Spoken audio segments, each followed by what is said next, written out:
Once, upon a midnight dreary, while I pondered weak and weary over many a quaint and curious volume of forgotten lore, while I nodded, nearly napping, suddenly there came a tapping, as of someone gently rapping at my chamber door. "'Tis some visitor," I muttered, tapping at my chamber door. Only this, and nothing more. Distinctly I remember it was in the bleak December, and each separate dying ember wrought its ghost upon the floor. Eagerly I wished the morrow. Vainly I had sought to borrow from my books surcease of sorrow for the lost Lenore, for the rare and radiant maiden whom the angels name Lenore, nameless here, forevermore. And the silken, sad, uncertain rustling of each purple curtain thrilled me, filled me with fantastic terrors never felt before, so that now, to still the beating of my heart, I stood repeating, "'Tis some visitor, entreating entrance at my chamber door, some late visitor, entreating entrance at my chamber door.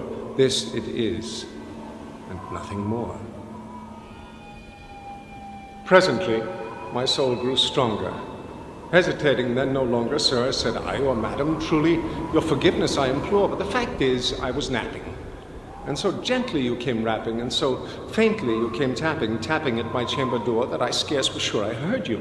Here, I opened wide the door. Darkness there. Nothing more. Deep into that darkness peering. Long I stood there wondering, fearing, doubting, dreaming dreams no mortal ever dared to dream before, but the silence was unbroken. The stillness gave no token, and the only word there spoken was the whispered word, "Lenore." This I whispered, and an echo murmured back the word, "Lenore." Merely this, nothing more.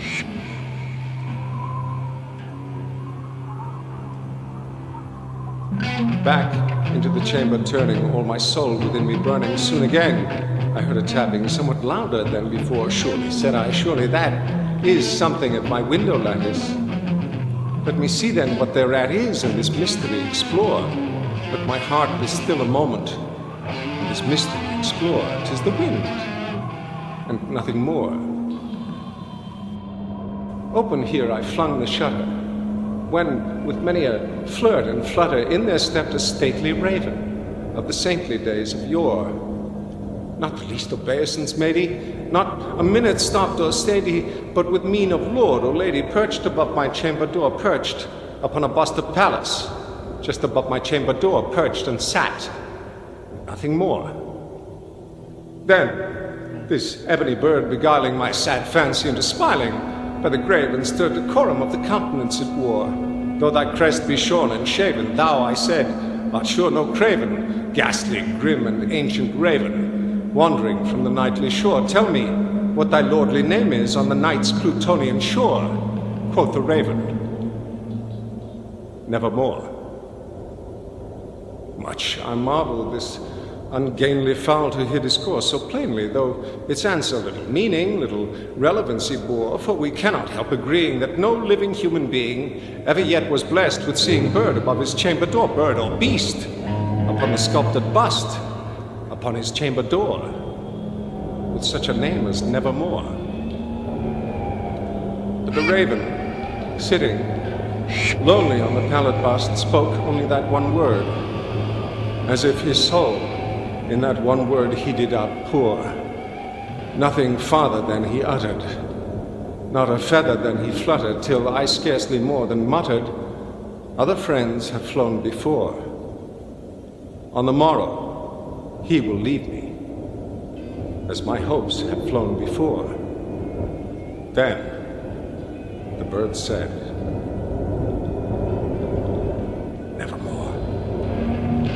startled by the stillness broken by reply so aptly spoken. "Doubtless," said I, "what it utters is its only stock and store, caught from some unhappy master whom unmerciful disaster followed fast and followed faster, till his songs one burden bore, till the dirges of his hope that melancholy burden bore of never, nevermore. But the raven, still beguiling all my fancy into smiling straight, I wheeled a cushioned seat in front of bird and bust and door. Then, upon the velvet sinking, I betook myself to linking fancy unto fancy, thinking what this ominous bird of yore, what this grim, ungainly, ghastly, gaunt, and ominous bird of yore meant in croaking nevermore. This I sat engaged in guessing, but no syllable expressing to the fowl whose fiery eyes now burned into my bosom's core. This and more I sat divining, with my head at ease reclining on the cushion's velvet lining that the lamplight gloated o'er, but whose velvet violet lining with the lamplight gloating o'er she shall press on nevermore. Then methought the air grew denser, perfumed from an unseen censer swung by seraphim whose footfalls tinkled on the tufted floor. Wretch, I cried, thy God hath lent thee, by these angels he hath sent thee respite and nepenthe from the memories of Lenore. Quaff this kind nepenthe, and forget this lost Lenore, quoth the raven, nevermore.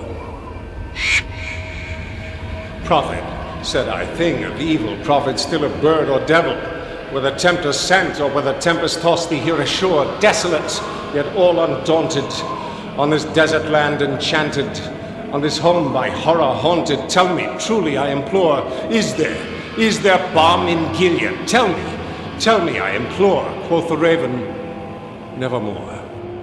Prophet, said I, thing of evil, prophet, still a bird or devil, by that heaven that bends above us, by that God we both adore, tell this soul with sorrow laden, if within the distant Aden it shall clasp a sainted maiden whom the angels name Lenore. Clasp a rare and radiant maiden whom the angels name Lenore, quoth the raven, nevermore. Be that word our sign of parting, bird or fiend, I shrieked, upstarting. Get thee back into the tempest and the night's Plutonian shore. Leave no black plume as a token of that lie thy soul hath spoken. Leave my loneliness unbroken, quit the bust above my door. Take thy beak from out my heart, and take thy form from off my door, quoth the raven, nevermore. And the raven, never flitting, still is sitting, on the pallid bust of palace just above my chamber door. To his eyes have all the seeming of a demon's that is dreaming, and the lamplight o'er him streaming throws his shadow on the floor, and my soul, from out that shadow that lies floating on the floor, shall be lifted nevermore.